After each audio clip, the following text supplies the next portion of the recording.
Hello friends, welcome to my channel. तो चलिए आज देखते हैं वीकली करंट अफेयर 10 क्वेश्चन देखेंगे। तो जो हमारे चैनल पर नए हैं, चैनल को सब्सक्राइब जरूर कर लें ताकि आपको नोटिफिकेशन जो है मिलता रहे। ठीक है, तो आज हम देखेंगे भूजल निष्कर्षण से संबंधित। ठीक है, और इसके कारण क्या हो रहा है, पृथ्वी का झुकाव पूरब की ओर हो रहा है। ठीक है, भूजल निष्कर्षण जो अधिक मात्रा में हो रहा है उसके कारण जो है पृथ्वी का झुकाव पूरब की ओर हो रहा है, उसके बारे में देखेंगे। तो आइए आज का पहला क्वेश्चन देखते हैं। निम्नलिखित कथनों पर विचार कीजिए। वैश्विक लैंगिक अंतराल रिपोर्ट 2023 में शीर्ष 3 देश क्रमशः आइसलैंड, नॉर्वे और फिनलैंड हैं। भारत 146 देशों में 127वें स्थान पर है। भारत में लैंगिक अंतर 64.3% तक कम हुआ है। तो यहाँ पे सारा कथन जो है सही है, ऑप्शन सी सही हो जाएगा। चलिए आइए डिस्क्रिप्शन देख लेते हैं। हाल ही में विश्व आर्थिक मंच द्वारा वैश्विक लैंगिक अंतराल रिपोर्ट 2023 जारी की गई है। रिपोर्ट के महत्वपूर्ण तथ्य क्या है कि वैश्विक लैंगिक अंतराल रिपोर्ट 2023 में शीर्ष 3 देश क्रमशः आइसलैंड, नॉर्वे और फिनलैंड है। भारत के पड़ोसी देशों में पाकिस्तान 142वें, बांग्लादेश 59वें, चीन 107वें, नेपाल 116वें, श्रीलंका 115वें, भूटान 103वें स्थान पर है। वर्ष 2023 में वैश्विक लैंगिक अंतराल स्कोर 68.4% है तथा वर्ष 2022 की तुलना में इसमें 0.3% का सुधार हुआ है। भारत का प्रदर्शन भारत 146 देशों में 137वें स्थान पर है। वर्ष 2022 में भारत 135वें स्थान पर था। भारत में लैंगिक अंतर 64.3% तक कम हुआ है तथा शिक्षा के सभी स्तरों पर पंजीकरण में समानता हासिल कर ली है। वेतन समानता में कुछ सुधार के बावजूद वरिष्ठ पदों और तकनीकी भूमिकाओं में महिलाओं के प्रतिनिधित्व में गिरावट आई है। भारत सहित 18 देशों ने स्थानीय शासन में 40% से अधिक महिलाओं का प्रतिनिधित्व प्रदान किया है। दूसरा है national Internet Exchange of India के संदर्भ में निम्नलिखित कथनों पर विचार कीजिए। पहला है निक्सी की स्थापना जून 2003 में की गई थी। दूसरा, ये कंपनी अधिनियम 2013 की धारा 8 के तहत एक लाभकारी संगठन है। तीसरा है निक्सी इलेक्ट्रॉनिक्स एवं सूचना प्रौद्योगिकी मंत्रालय के अंदर कार्य करता है। तो ध्यान देना है, दूसरा कथन है गलत है, सत्य ढूंढना है। तो ये गैर लाभकारी संगठन है, ना कि लाभकारी संगठन। तो यहाँ पे केवल 2 ही सही हो रहा है, ऑप्शन बी करेक्ट हो जाएगा। ठीक है, आइए देखते हैं आगे। संदर्भ, हाल ही में National Internet Exchange of India की स्थापना के 20 वर्ष पूरे हो गए हैं। National Internet Exchange of India NIXI की स्थापना जून 2023 में की गई थी। यह कंपनी अधिनियम 2013 की धारा 8 के तहत एक गैर लाभकारी संगठन है। निक्सी इलेक्ट्रॉनिक्स एवं सूचना प्रौद्योगिकी मंत्रालय के अंतर्गत कार्य करता है। निक्सी की स्थापना इंटरनेट सर्विस प्रोटोकॉल और अन्य संस्थाओं जैसे CDN आदि को आपस में जोड़ने के लिए की गई थी ताकि घरेलू ट्रैफिक को अमेरिका विदेश तक ले जाने के बजाय देश के भीतर ही रूट किया जा सके। इसके परिणाम स्वरूप अंतर्राष्ट्रीय बैंडविड्थ पर बचत करके ISP के लिए सेवा की बेहतर गुणवत्ता और बैंडविड्थ शुल्क कम हो गया है। निक्सी का प्रबंधन और संचालन आधार पर किया जाता है जो विश्व स्तर पर ऐसी पहलों के लिए सर्वोत्तम प्रथाओं के अनुरूप है। इसका उद्देश्य निम्नलिखित गतिविधियों के माध्यम से भारत के नागरिकों के लिए इंटरनेट अवसंरचना का प्रसार करना है। इंटरनेट एक्सचेंज के माध्यम से इंटरनेट सेवा प्रोटोकॉल डेटा केंद्रों और CDN के बीच इंटरनेट डेटा का आदान प्रदान किया जाता है। .in रजिस्ट्री भारत के लिए .in देश कोड डोमेन और .भारत IDN डोमेन का प्रबंधन और संचालन है। इंटरनेट नाम और संख्या के लिए भारतीय रजिस्ट्री। फिर है इंटरनेट प्रोटोकॉल का प्रबंधन और संचालन। निम्नलिखित कथनों पर विचार कीजिए। केवल भूजल निष्कर्षण ने 1993 और 2010 के बीच इस ग्रह को लगभग 80 सेंटीमीटर पूर्व की ओर झुका दिया है।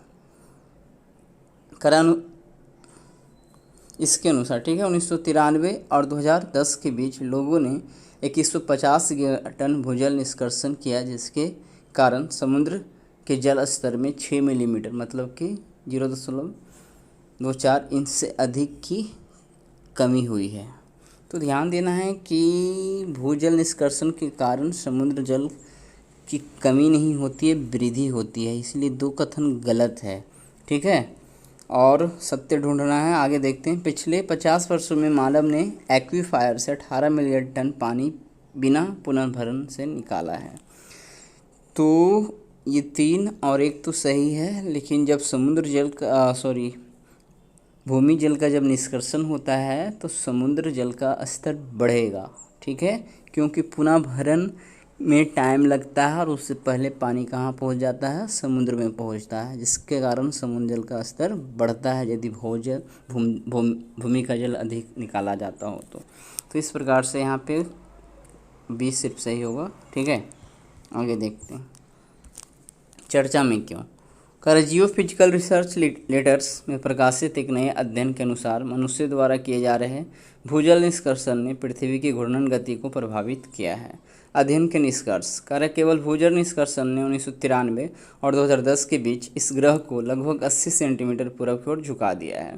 कार्य पृथ्वी में परिचालित जल द्रव्य के वितरण का निर्धारण करता है। पृथ्वी के द्रव्यमान वितरण में भिन्नता के कारण ध्रुवीय और इसीलिए ध्रुवों में बदलाव होता है। वैज्ञानिकों के अनुमान के अनुसार 1993 और 2010 के बीच लोगों ने 2150 गीगाटन भूजल निष्कर्षण किया, जिसके कारण समुद्र के जल स्तर में 6 मिलीमीटर मतलब 0.24 इंच से अधिक की वृद्धि हुई। कर नए अध्ययन में शोधकर्ताओं ने पहले सिर्फ बर्फ की चादरों और ग्लेशियरों के हिसाब से और फिर विभिन्न भूजल पुनर्वितरण परिदृश्यों को जोड़कर परिवर्तनों का विश्लेषण किया। कर जियोफिजिकल रिसर्च लेटर जनरल में प्रकाशित 2021 के एक अध्ययन में पाया गया कि 1995 में ध्रुवीय बहाव की दिशा दक्षिण से पूर्व की ओर चली गई और 1995 से 2020 तक औसत बहाव गति 1981 से 1995 की तुलना में 17 गुना तेज थी। कर इसमें कहा गया है कि पिछले 50 वर्षों में मानव ने एक्वीफायर से 18 ट्रिलियन टन पानी बिना पुनः भरण के निकाला है, ठीक है। तो स्थिति कुछ इस प्रकार से आप देख सकते हैं, ठीक है, एक प्रेडिक्शन टाइप का कि झुकाव किस तरह से हुआ है। राष्ट्रीय जल पुरस्कार 2022 में सर्वश्रेष्ठ राज्य कौन सा रहा, तो आंसर होगा ऑप्शन डी मध्य प्रदेश। थोड़ा सा देखते हैं इसमें डाटा। करा हाल ही में जल शक्ति मंत्रालय द्वारा राष्ट्रीय जल पुरस्कार 2022 प्रदान किए गए हैं। करा राष्ट्रीय जल पुरस्कार 2022 के अंतर्गत 11 श्रेणियों में विजेताओं को जल संरक्षण और प्रबंधन के क्षेत्र में उनके अनुकरणीय कार्य के लिए सम्मानित किया गया है।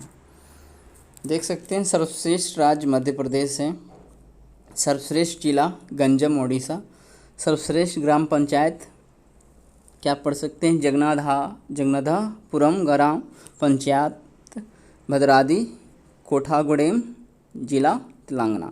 फिर है सर्वश्रेष्ठ शहरी स्थानीय निकाय चंडीगढ़ नगर निगम चंडीगढ़।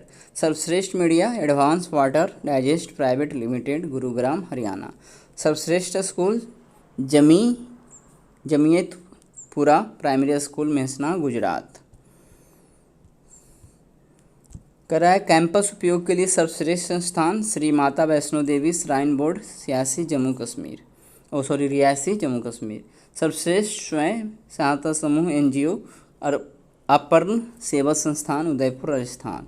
कराया कॉरपोरेट सामाजिक दायित्व गतिविधियों के लिए सर्वश्रेष्ठ उद्योग किसको बनाया गया है, Hindustan Computers Limited Technologies Limited Noida Uttar प्रदेश।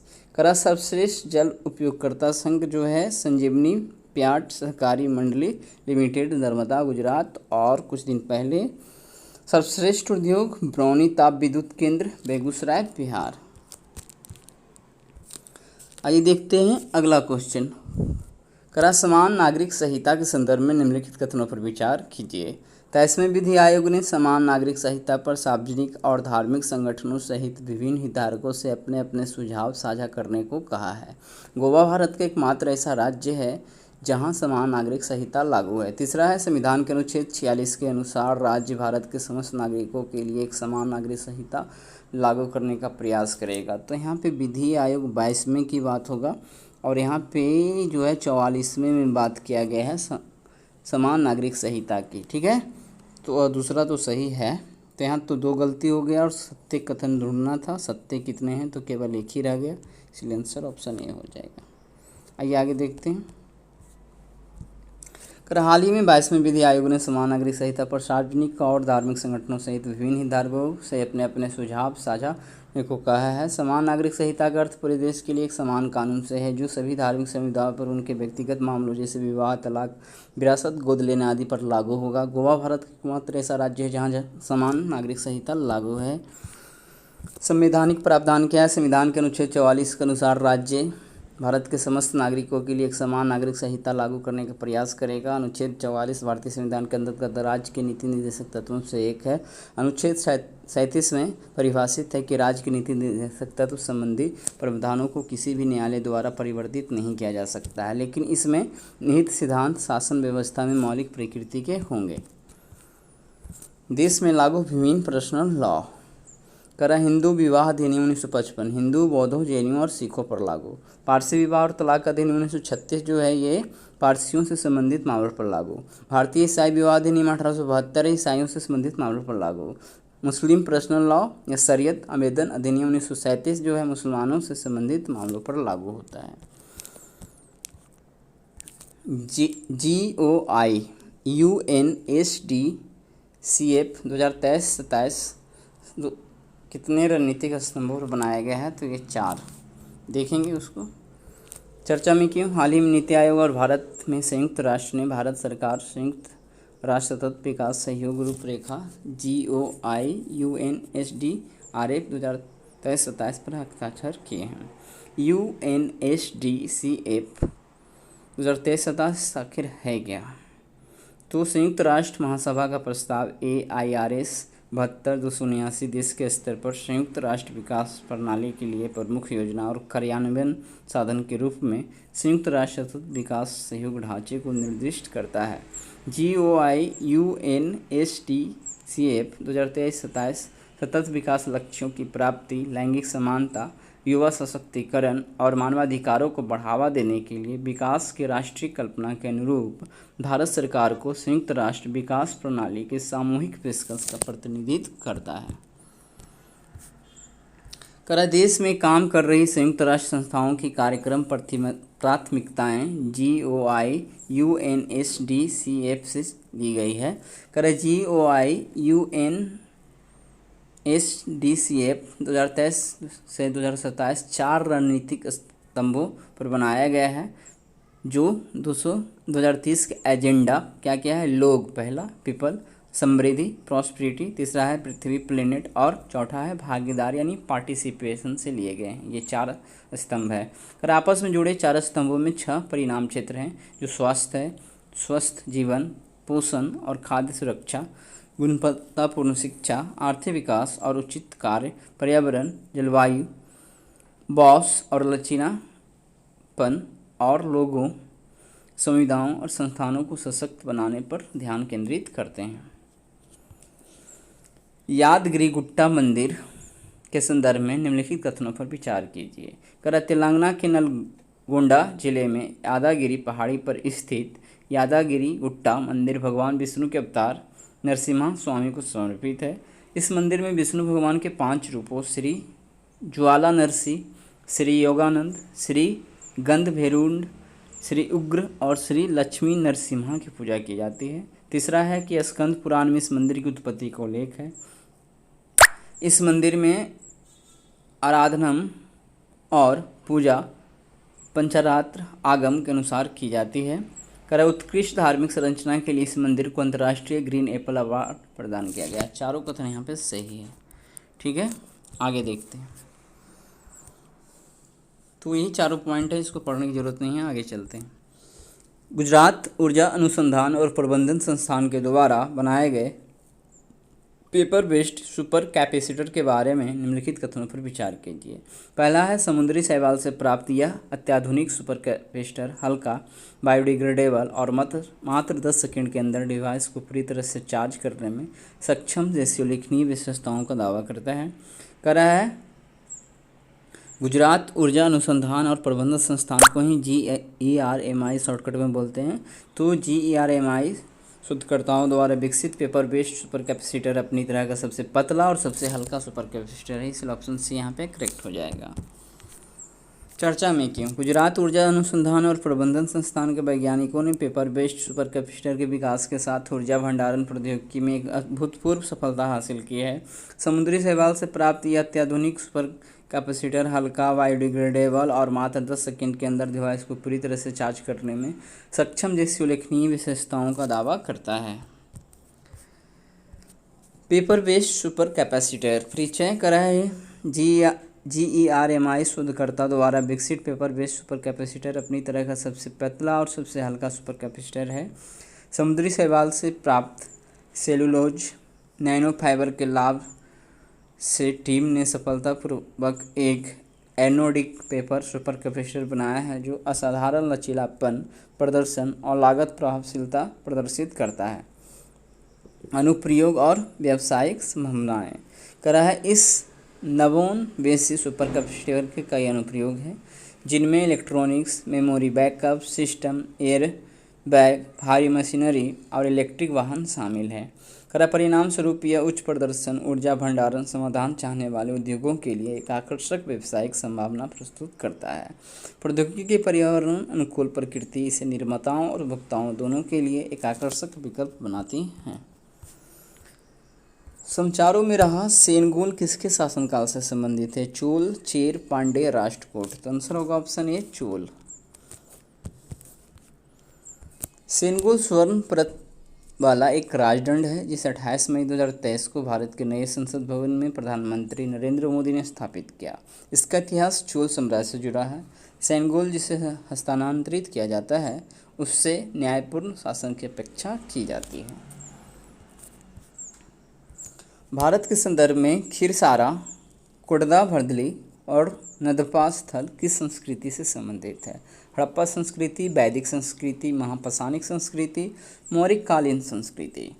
तो ये तीनों जगह जो है हड़प्पा संस्कृति से संबंधित है। चलिए देख लेते हैं। खीरसरा पश्चिम कच्छ में भारतीय पुरातत्व सर्वेक्षण द्वारा 3 साल तक खुदाई के बाद खीरसरा हड़प्पा कालीन के प्रमुख स्थल के तौर पर सामने आया है। ASI के सर्वेक्षण के दौरान पता लगाया गया है कि 4600 साल पहले भी गुजरात का यह हिस्सा कितना आधुनिक हुआ करता था। कुडदा भरदली हाल ही में भारतीय और कनाडाई पुरातत्वविदों के अध्ययन में पाया गया है कि डेयरी उत्पादों का उत्पादन हड़प्पा वासियों द्वारा 2500 ईसा पूर्व से किया जा रहा है। इस खोज से डेयरी उत्पादन के शुरुआती साक्ष्य का पता चलता है। परिणाम गुजरात के कुडदा भरदली में पाए गए मिट्टी के बर्तनों के अवशेषों के आणविक रासायनिक विश्लेषण पर आधारित है। शोधकर्ता स्थिर आइसोटोप विश्लेषण नामक प्रक्रिया के माध्यम से यह पहचानने में सक्षम थे कि मवेशियों का उपयोग डेयरी के लिए किया जाता था। तो इस प्रकार से हमने देख लिया आज का 10 क्वेश्चन। तो मिलते हैं अगले दिन हिस्ट्री के साथ। तब तक हमारे चैनल पर इसी प्रकार से बने रहे, वीडियो देखते रहें। धन्यवाद।